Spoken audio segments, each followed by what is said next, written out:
We gather on the unceded land of the Western Abenaki people. We respect their spiritual relationship to the land, and we hope to learn from them how to live in balance with the earth. Since tomorrow is the celebration of Indigenous Peoples Day, I want to take a couple minutes to tell you why I believe in doing land acknowledgements.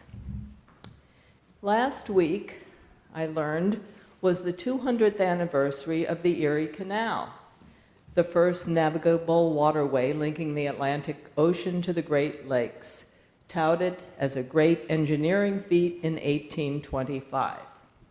So I grew up in the Midwest, in a bunch of different states in the Midwest, and we always learned about how the Great Erie Canal opened up the Midwest. And we also seem to learn this song, 15 Years on the Erie Canal.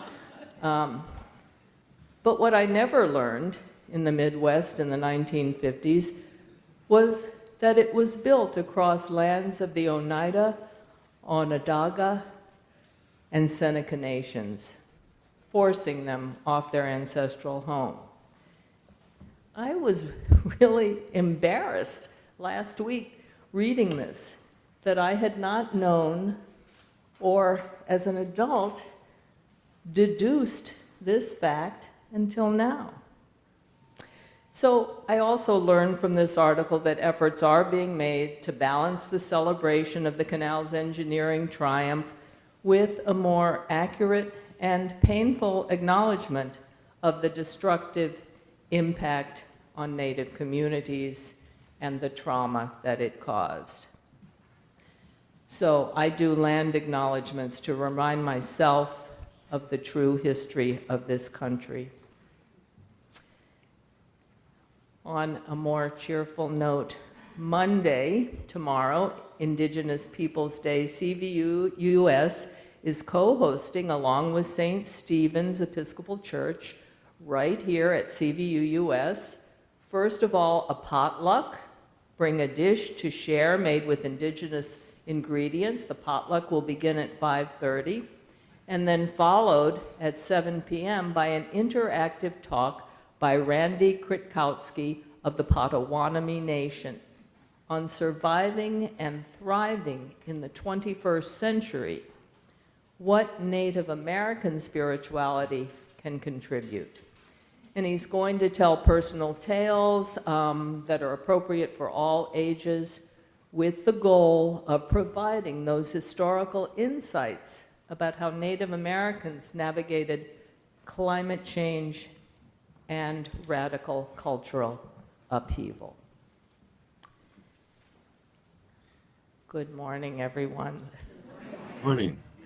My name is Rebecca Strum. I'm a member of this congregation and of the worship team, and today it's my pleasure to serve as worship associate for one of our two interim ministers, the Reverend Christina Sillari.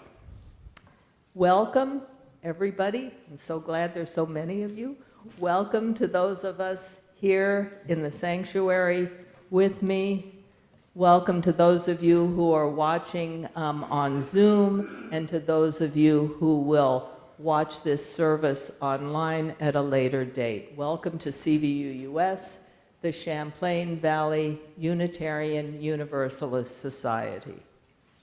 If this is your first time with us, we have these blue cards in the foyer that you're invited to fill out, and you can receive our email blasts. If you can't hear me and you need hearing assistance, we have some devices at the back that you can get from Margy and Rich. This is a great time, if you haven't already done so, to put your cell phones in worship mode. There are yellow cards if you have a personal milestone or passage that you want to share with the congregation. Those will be read out loud. You can pick up one of those in the back if you haven't already done so, and put them in the basket when we take the offering. You are welcome here no matter who you are, no matter where you come from, no matter what your background. You are welcome to join us in community as we learn, live, and love together. And now it's time for our chalice lighting. And this morning, David Bristol, a new member of our board, is going to light the chalice. And I just have to show him how to do that first.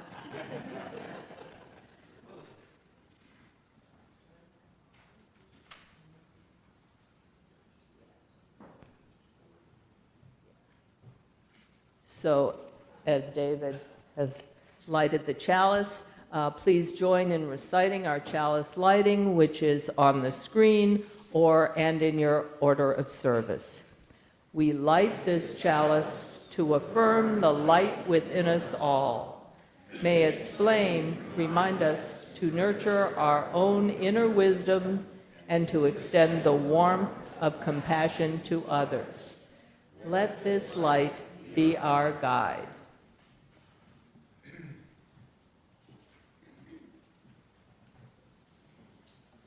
Thank you, Becky. Good morning, everyone.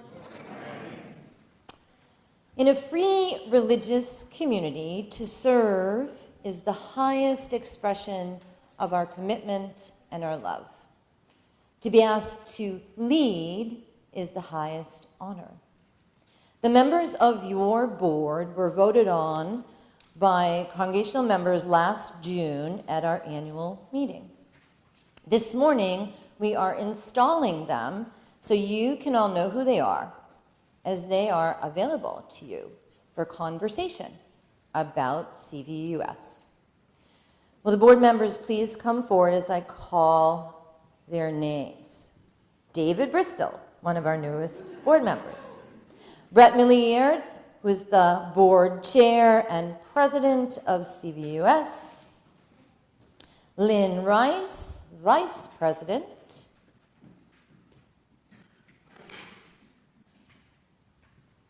Mary Conlin, treasurer. Margy Young, clerk. Alan Moore, member at large. And our other new board member, Claire Dessier, member at large.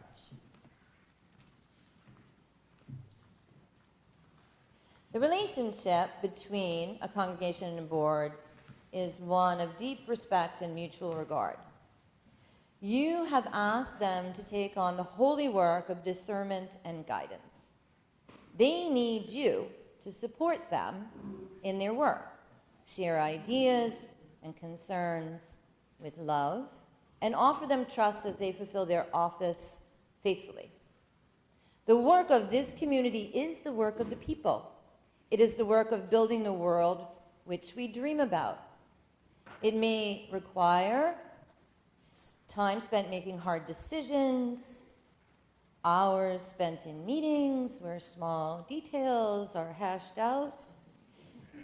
It may manifest in shared laughter or outright frustration from time to time.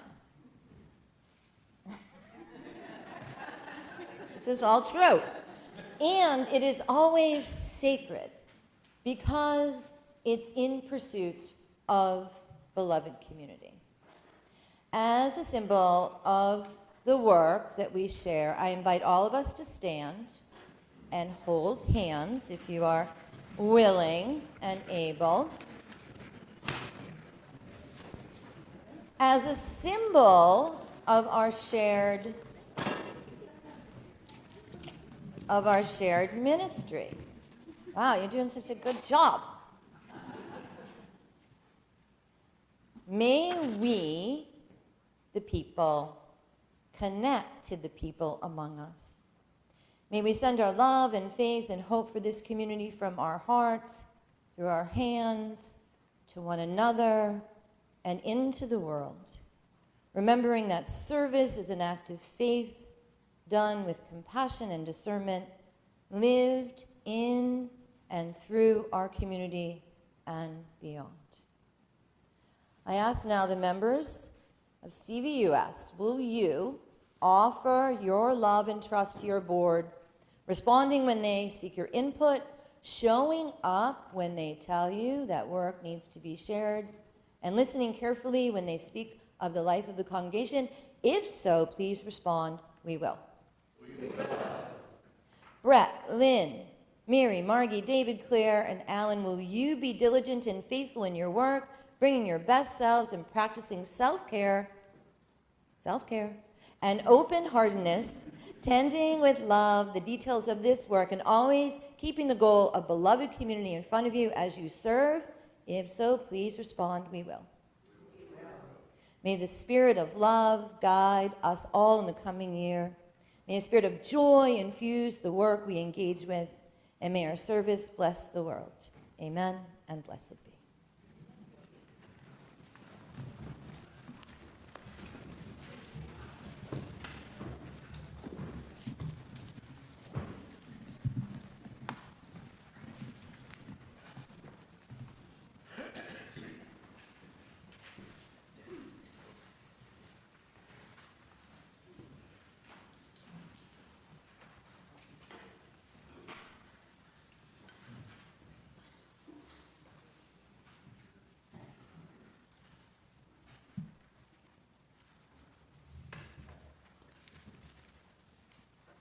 The Gayatri is a universal prayer, a mantra, from the Rig Veda, written in 1500 BCE.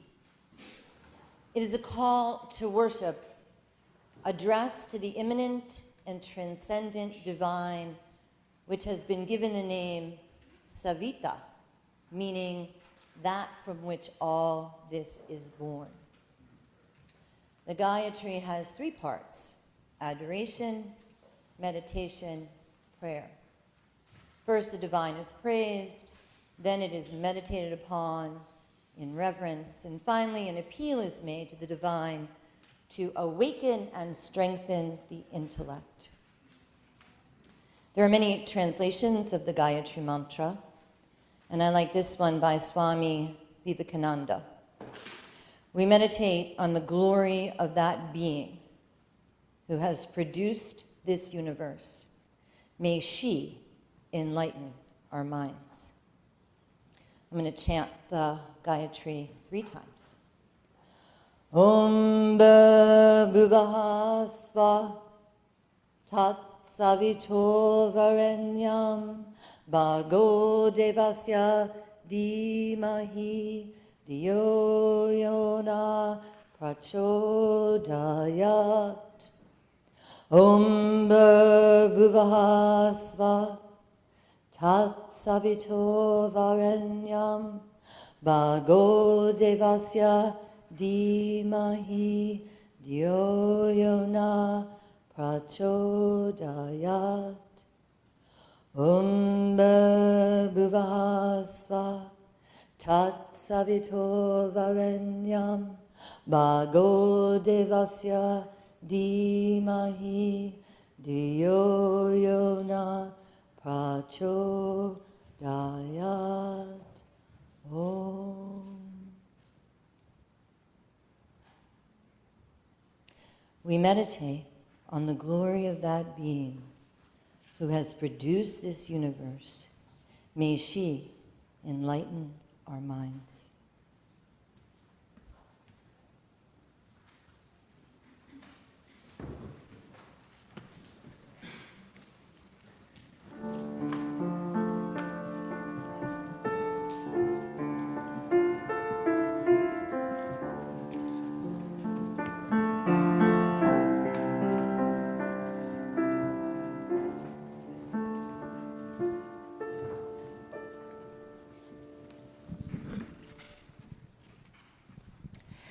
I invite you all to stand as you're able for this hymn, which we are going to do as a call and response. So the choir will start off, and then they will gesture to you when it's time to sing the response.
Hello, everyone. I am Julia Santerre, the Religious Exploration Coordinator here at CVUUS, and it's good to see you all this morning. Today, I'm doing something even different than I've done before, and we're going to do a Meet the Hindu Gods, which are very cool. So I'm excited to share with you. Before I get started, I did want to point out Margy brought this Hindu instrument or Indian instrument, which I'm forgetting the name of. Harmonium. So, be careful, don't knock on it, but afterwards if you want to come check it out, that's what that is. Okay, as UUs, we find wisdom in many places, including from religions all over the world. So that is why today we are learning about, and hopefully from, Hinduism. Hinduism is the oldest religion, with some of the ideas and practices going back over 3,000 years, and there is much diversity of belief within the broad term of Hindu. Over 1 billion people practice Hinduism today, most in India, where it originated. It has common roots to Buddhism and Jainism.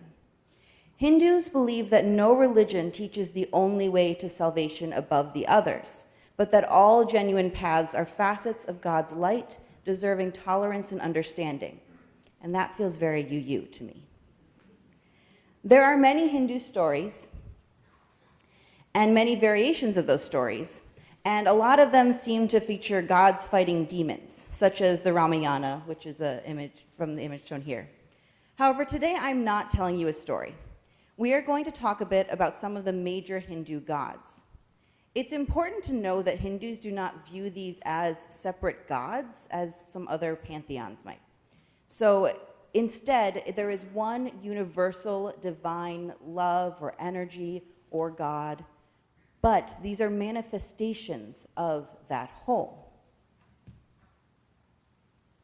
So you can see this is not all of them. And people in different parts of the world and in India think of them in different ways. So I'm going to try to simplify here. Okay, this is Ganesh. He's easy to tell because he has an elephant head. He was granted a special gift that no one would begin important endeavors without first seeking his blessing. So that's why he is the first one here. So those large ears make it easier for him to hear the needs of the people and bring those needs back to the other gods. And he brings good luck and clears obstacles. He is also very fond of sweets, so you need to be sure to share with him. The next three I'm going to share are the Trimurti, or the Holy Trinity, in the male form. So remember, they are all aspects of the same universal force. This is Brahma. He is God of creation. And because Hindus believe that creation, preservation, and destruction are repeating cycles, there are many creation stories with different ways that Brahma created the universe, including one where he emerges from a golden egg and another where he rises out of a lotus blossom, which is what he seems to be doing here. He has 4 heads and 4 hands, though we don't usually see the 4th head because it's facing behind him. Sometimes he rides a magical goose or white swan that has the ability to tell good from evil. And the next one is Vishnu, God of preservation, which preserves the balance between good and evil, and as far as I can tell, that means getting reincarnated to fight demons when things get out of balance. He is blue and has 4 arms. They actually all have 4 arms, but I'm going to keep saying. And is often shown sleeping in the coils of a gigantic snake floating on a cosmic ocean. His most famous incarnations are Rama, Krishna, and Buddha. You may have heard those names before. They're all Vishnu. Sometimes his snake, and even the holy objects he carries with him, are reincarnated with him. And his wife, Lakshmi, is always incarnated with him. We will get to her, more on her as well. Shiva is God of destruction, transformation, and regeneration. Also has 4 arms and is sometimes shown as blue. He is often found meditating on the top of the Himalayas and is also a cosmic dancer, setting the rhythms of the universe. He is shown wearing a loincloth and with his hair kind of all over the place usually. When Parvati made him a husband and father, it softened him a bit and also turned him into the father aspect of the universal energy. And of course, we also have feminine aspects of the divine energy, The divine feminine as a whole is called Shakti, but there are more specific manifestations as well. So these next gods, or goddesses in this case, make up the Tridevi. So it's the three that are in balance that match up with the three male divine energies. So Sarasvati here is the goddess of knowledge and arts. She is one of the oldest goddesses and is the counterpart to Brahma, god of creation, though I heard that their marriage was not great and they are not considered to be partners anymore. You may notice she also has 4 arms. She symbolizes the independent woman as a thinker and creator and enjoys playing her string instrument, the veena, and reading the holy texts, which are the Vedas. She is often shown with a white swan. Lakshmi is goddess of wealth and happiness. She is the consort of Vishnu, the god of preservation, and whenever he is reincarnated, she reincarnates as well, and they always find and marry each other. I'm a romantic, so I just especially like this fact. Parvati is a fierce goddess who represents love, fertility, devotion, and power. As the mother of Ganesh and Kartikeya, she is the mother goddess. A story says that she was so determined to marry Shiva, even when he would not pay any attention to her, that she went into a meditative state so deep that she made so much concentrated energy that he could not ignore her anymore and had to ask her to be his wife. Kali is the goddess of destruction, transformation, and time. She looks and can be terrifying, but she is also a mother goddess and is beloved by her followers. She is not the goddess of death, there is another god for that, but she rather protects and transforms beings. Transformation can be scary, but it's necessary. And I have one last character from Hindu mythology that I want to share. Hanuman is the monkey king. He is super strong and fast and can fly. It is said he jumped over the sea from mainland India to the island of Sri Lanka in a single leap. He is also a loyal and faithful friend. He is best known for helping Rama, one of the incarnations of Vishnu, defeat the demon Ravana. My favorite part of the story is when Hanuman is sent to get healing herbs from a specific mountain to save Rama's brother and his entire army. Hanuman is not sure once he gets there which herbs he's supposed to get, so he just brings back the entire mountain. And he does save them all. So I hope you enjoyed this little glimpse into the Hindu gods. Now please rise and join me as we sing the children out.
There are many ways, in addition to Sunday services, for connecting with folks here at CVUUS. Check out the back of your order of service for a complete list, and I'm going to highlight a few. I did mention tomorrow's Indigenous Peoples' Day celebration earlier on.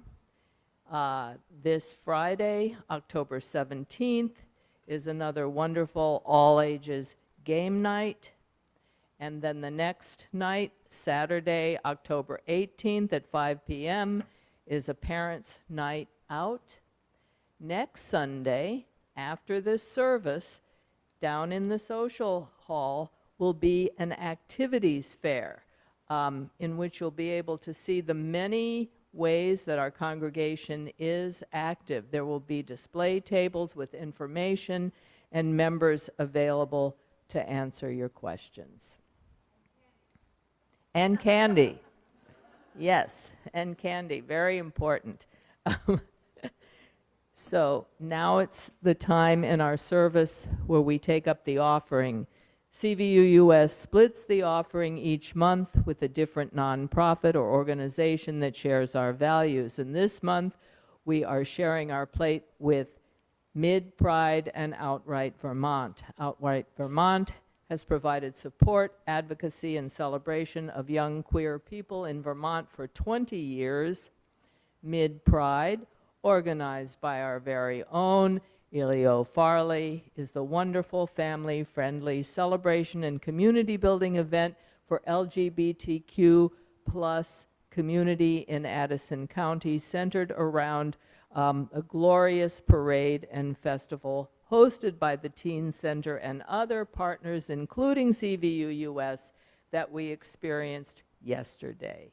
Please be as generous as you are able.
Thank you for your generosity.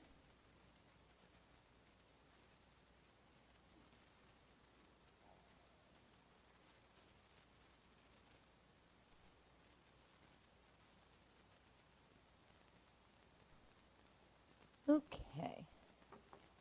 So for those of you who are new or haven't been here very much, this is a time in the service where we share milestones and passages. And people write them on these yellow cards and put them in the offertory, and then I receive them and I read them. And I got one in an email yesterday, and this is from Marnie. I don't think Marnie's here today. Oh, there she is. Sorry. I didn't see you, Marnie. And she says, a huge thank you to all who contributed to the Crop Hunger Walk, which is a fundraiser. Donations in support of this local and world effort are still possible. So we're still taking cash and check donations, and you can see Marnie or Mary Hadley. There's an online link as well, and your support is greatly appreciated. And this is from Scott Barkstall. Thank you for all of the care and meals for Pam, who moved home this past Thursday. Pam had an accident and then surgery and was in the hospital. Her femur is healing nicely. Her mother, Edna, is with us, so the two of us are covering the A7. Is that right? Where's Scott? I think he's A7 home. I don't know what that home. That's it. So Pam's doing great. That's the message. All right. The next three are about Middlebury Pride, which was yesterday. So this is from Courtney Vingrin. Did I say that right? Yeah. Thank you to all who came out to Mid Pride yesterday and celebrated with us. Mid Pride is supported in part by the Teen Center, and we had so many youth and kids at the event yesterday, making it even more wonderful to show up for them and let them know this community supports and embraces them. Thank you all so much. I'm so glad I found this congregation and all of your kindness. And this is from Elio, who's here, Farley, who actually is the founder of Middlebury Pride, if you didn't know that. Thank you for all the support for Middlebury Pride yesterday and over the past 4 years. It felt so dearly and queerly beloved. It was such a gift to see yellow shirts everywhere. I looked. Thank you each for loving me so well and teaching me what beloved community means. Joyfully grateful. And last but not least, this is from Liam. Middlebury Pride was a joyous celebration and affirmation of diversity. All ages, orientations, races, faces, body types, religious affiliations, and genders were part of a raucous parade, vendor booths on the village green, and fun dancing and bouncing together. UU was well represented and visible part of the inclusive community. So, you, yellow shirts, who are you?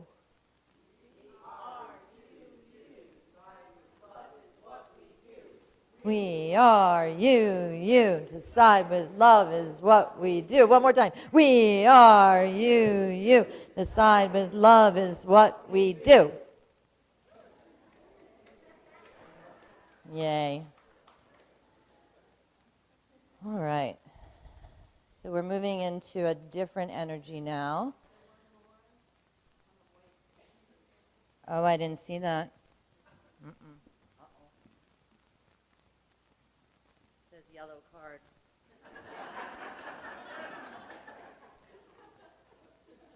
Okay, this is another pathway to connection. No Kings to protest Saturday, October 18th. That's next Saturday. Brandon, Middlebury, Virgins. And if you have questions, talk to Jean. Jean, you want to raise your hand?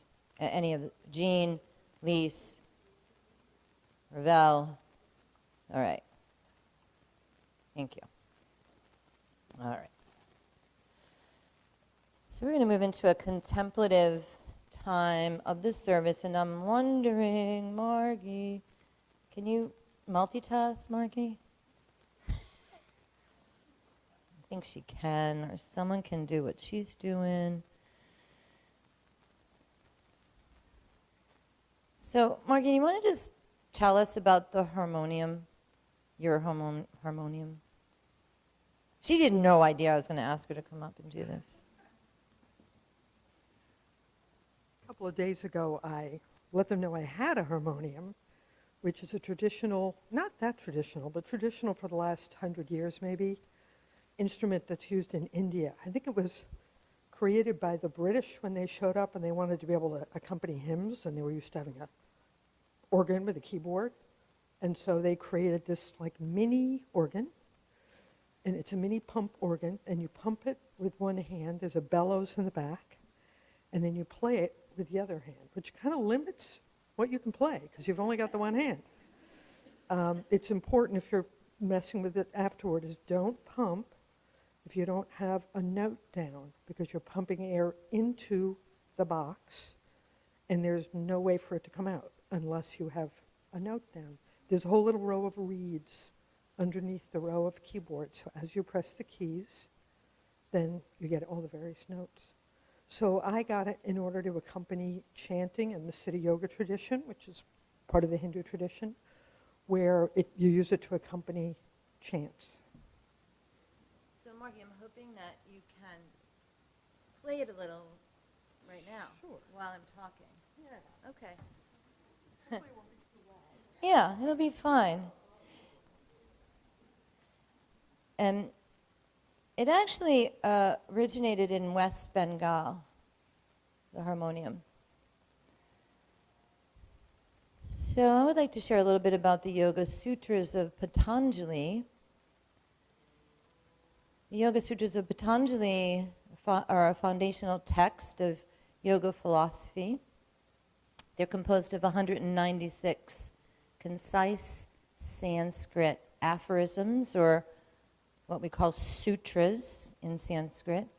They're written around 400 CE. And they are considered to be the authoritative guide to classical yoga and outlines a path to inner peace and spiritual liberation through self-discipline. So I'm going to share Nishala Joy Devi's feminist translation of the first three sutras. After I do that, we're going to do a simple Sanskrit word chant. And then we're going to listen to the harmonium in silence. So before we begin, I invite you to sit back and relax. Maybe lower your eyelids, maybe uncross your limbs. And allow yourself to breathe naturally and rhythmically. Just tuning in to your body, your heart, your mind.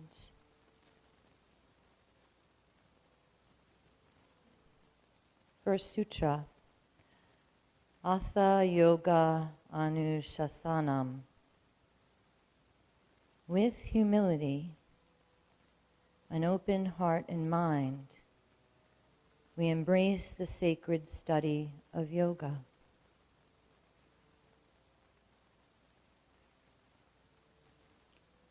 Sutra 2, Yogas Chitta Vritti Nirodha. Yoga is the uniting of consciousness in the heart.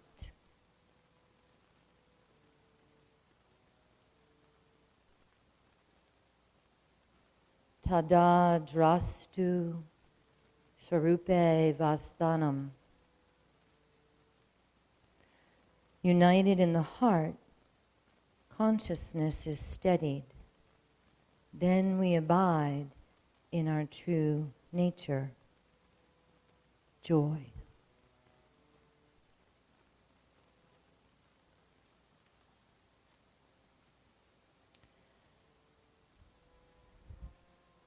Sanskrit is considered a sound-encoded language due to its scientifically precise phonetic structure and the belief that its sounds are intrinsically linked to the vibrational essence of what they represent. We're going to experiment with that by chanting two words over and over. Both mean the same thing. The first word we're going to chant is peace, out loud. So I invite us all to take a deep breath and then let the word peace come out of your mouth over and over again. Deep breath. Peace, peace, peace, peace, peace, peace, peace, peace, peace, peace, peace. Again. Peace, peace, peace, peace, peace, peace, peace, peace, peace, peace. Notice how you feel.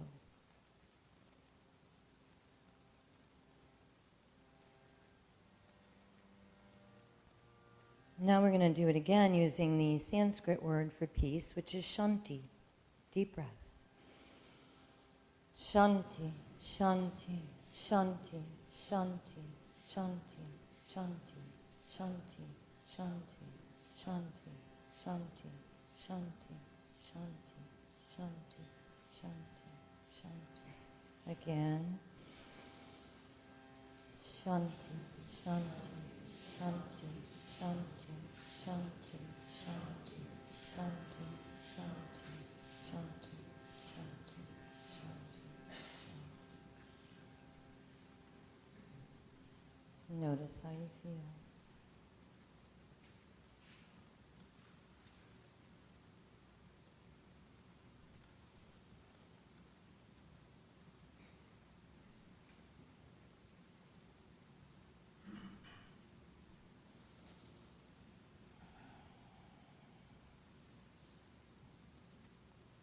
Thank you, Margy. So Hinduism is considered the world's oldest religion, has its origins in the Indus Valley civilization, has no single founder or definite starting point. It's not a single organized religion, but an umbrella term for a complex family of religious traditions and philosophies. It's the third largest religion in the world after Christianity and Islam. I was introduced to Hinduism as an undergraduate at Boston College. I learned about the similarities between Hinduism and Christianity, of course. They both make use of sacred texts and oral traditions for divine guidance and value acts of devotion, ritual, and meditation to achieve union with God. As Julia described, Hinduism can be seen as polytheistic due to its pantheon of gods and goddesses described by Julia, but many Hindus don't see their religion as polytheistic. They see it as monotheistic, because all the deities are manifestations of one supreme, all-pervading spirit, Atman, ultimate reality, which takes everything into existence as one. And this idea of Trimurti, which Julia described, which is Sanskrit for Trinity, Brahma, the creator, Vishnu, the preserver, and Shiva, the destroyer, we see that also in Christianity, of course. It's the foundation of Christianity, Father, Son, and Holy Spirit. What I like about Hinduism, it has the female counterpart of the Trinity, right? Christianity doesn't have that so much. So one thing I love about Hinduism, it's characterized by a collection of beliefs, practices, and philosophies, and it doesn't have like a single creed or founder. Sound familiar?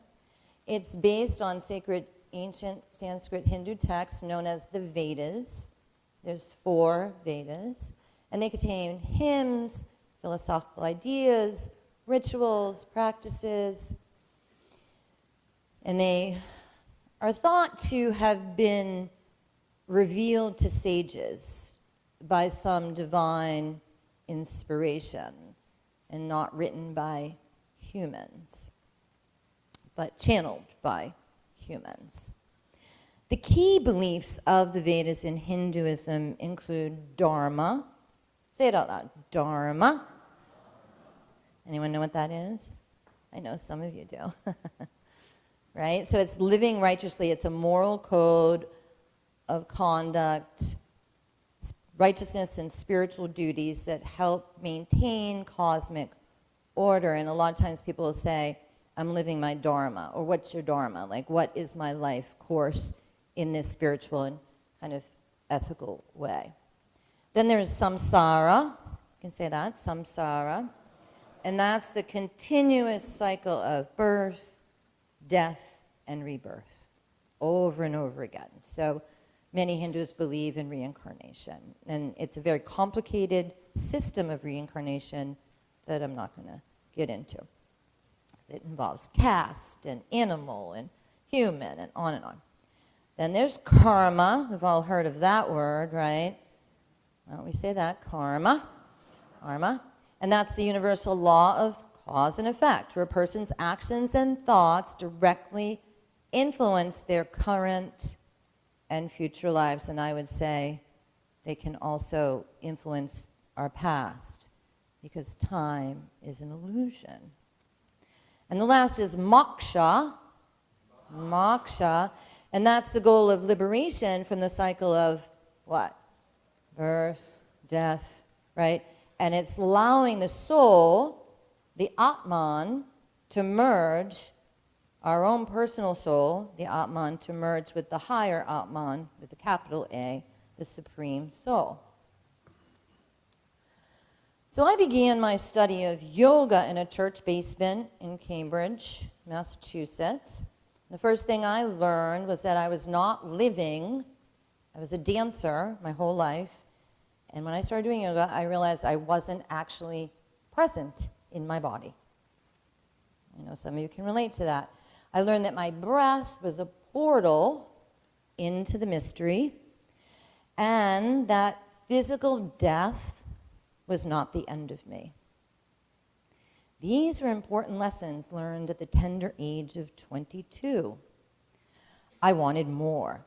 So, for more than a decade, I immersed myself in the study of yoga. I took courses in various forms of yoga at many ashrams and with multiple teachers, mostly males from India.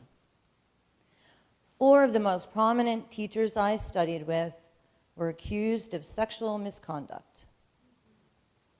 Amrita Sai of the Apollo Center, Sri Swamarama from the Himalayan Institute, Maharishi Mahesh from the Transcendental Movement, and Yogi Bhajan of the 3HO Foundation.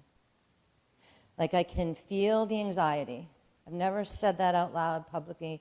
It feels good and anxious to say it, right? I was never harmed personally by them, but I know a lot of people that were. And it didn't surprise me. Wise men in power sometimes use their power unwisely. And it also did not stop me, because yoga was giving me so much. It was blowing my mind and opening my heart. And that's what's fascinating about yoga.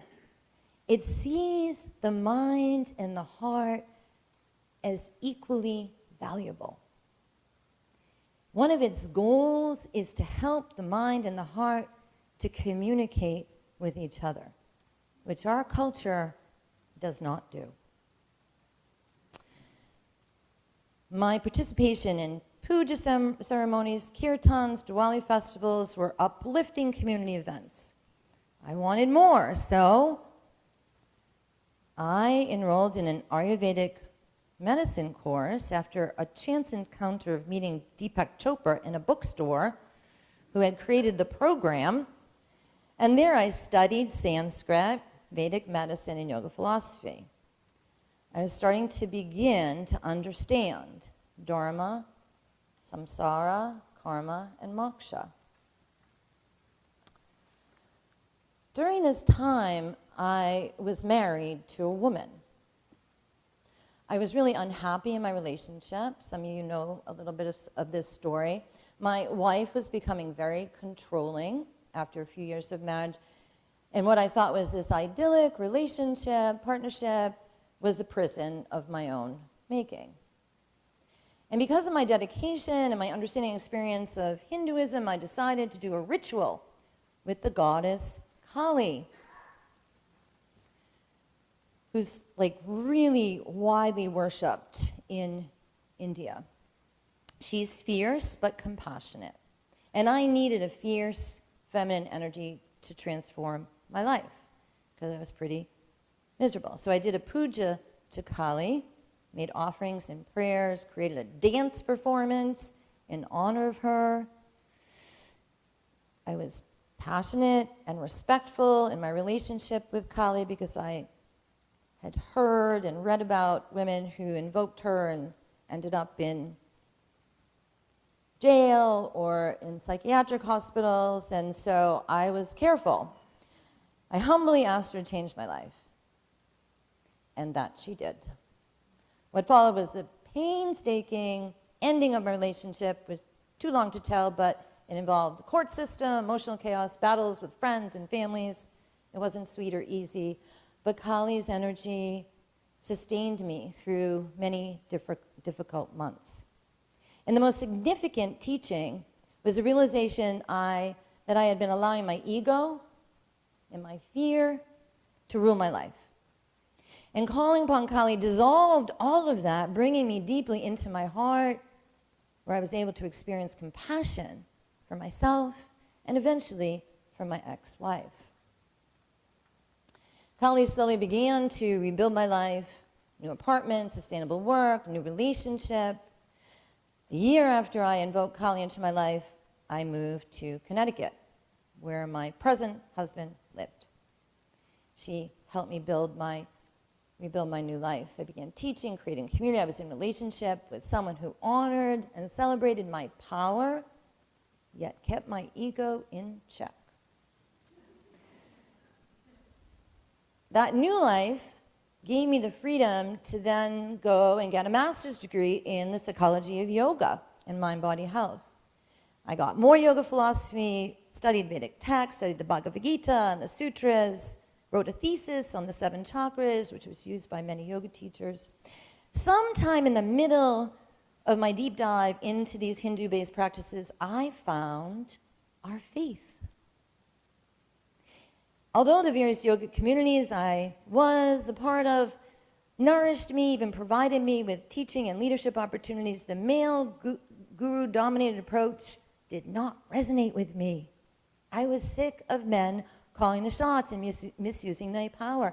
I had had enough of that in the Catholic Church. As I engaged in this faith tradition, I was able to bring my Hindu experience with me. And I happily discovered that we as Unitarian Universalists share many values with Hinduism, most centrally that there is a unity at the core of religious diversity. God can be experienced in many forms with many faces, but underneath there's one ultimate reality. Like Hinduism, we affirm the personal search for spiritual truth, the idea that all things are interconnected, and a respect for other religious paths. There's a passage from the Rig Veda that may shed some wisdom. Ano Bhadra Kratavo Yanta Visvotva. Let noble thoughts come to us from all directions. Let noble thoughts come to us from all directions. For me, this passage resonates with one of the sources from our living tradition, wisdom from the world religion, which inspires our ethical and spiritual life.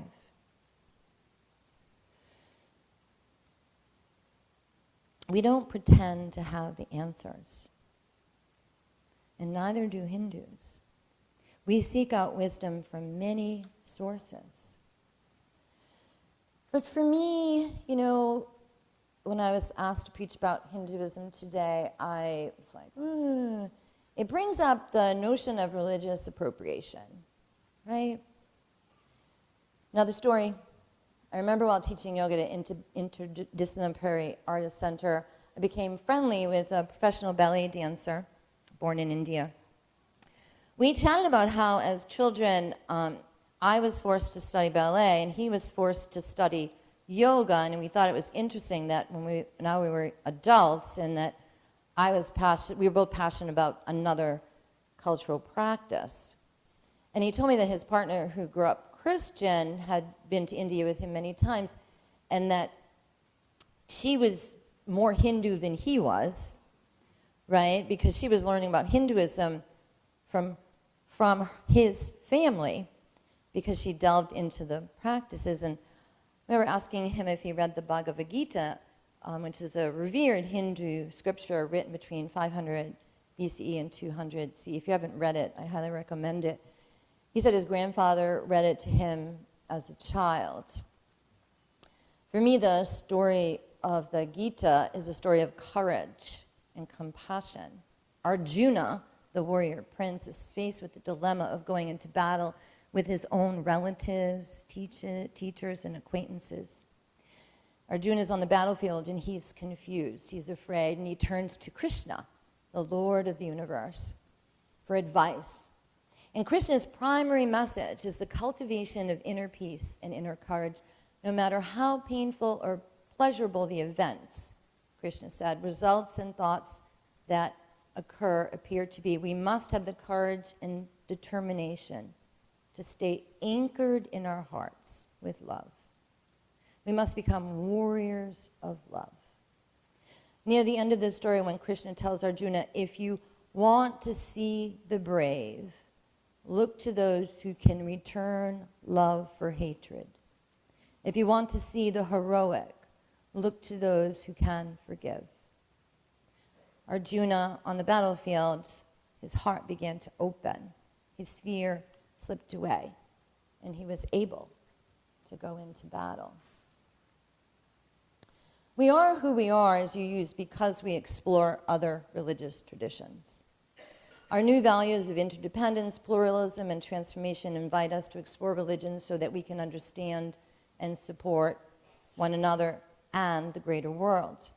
I'm reminded of Mahatma Gandhi, who owned among his few possessions a copy of the Bhagavad Gita, a copy of the Quran, and a copy of the Bible. On one occasion, he told an angry Hindu nationalist crowd, I am a Muslim and a Hindu and a Christian and a Jew, and so are all of you. Unitarian minister Ralph Waldo Emerson was deeply influenced by the Bhagavad Gita, which arrived in his Concord Circle in 1845 and profoundly shaped the transcendental movement. I owed a magnificent day to the Bhagavad Gita, he wrote. It was as if an empire spoke to us, nothing small or unworthy, but large, serene, consistent, the voice of an old intelligence, which is in another age and climate, had pondered and thus disposed of the same questions which exercise us. Emerson never thought himself a Hindu. He continued to self-identify as a Unitarian Protestant Christian, and he fit whatever lessons he took from the Gita into that framework. Was Emerson misappropriating? The Bengali Hindu leader Pratap Munda Mazumdar did not think so, for he remarked after hearing Emerson's words, quote, in whomsoever the eternal Brahma breathed his unquenchable fire, he was the Brahman. And in that sense, Emerson was the best of Brahmins. He seems to some of us to have been a geographical mistake. Maybe through our appropriation, we contribute to this kind of exchange. I read a sermon this week by a member of First Unitarian Congregation Society of Brooklyn, New York, Amit Mehta, a Hindu, UU. In his sermon, he said, I can only speak for myself on this. I am here as a member of this congregation because we appropriate Hinduism. I am here and not at a Hindu temple because I appreciate what the UU tradition and lens have to offer. A tradition that is rationally grounded, critical, introspective, and experimental. Perhaps we help our faith evolve and grow through thoughtful appropriation, not to harmfully distort, but to inspire synergy.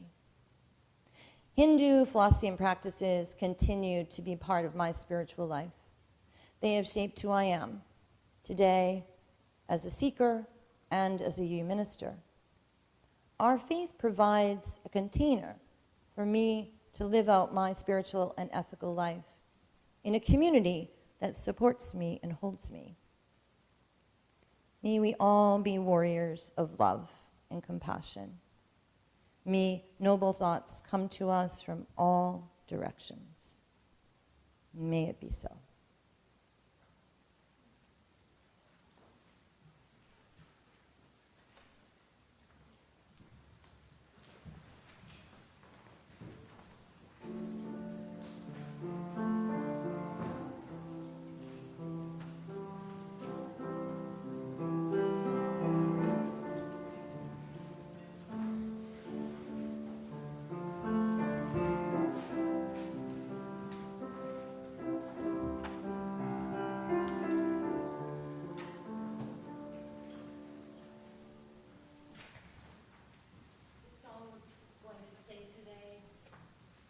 Another song that I learned at Star Island.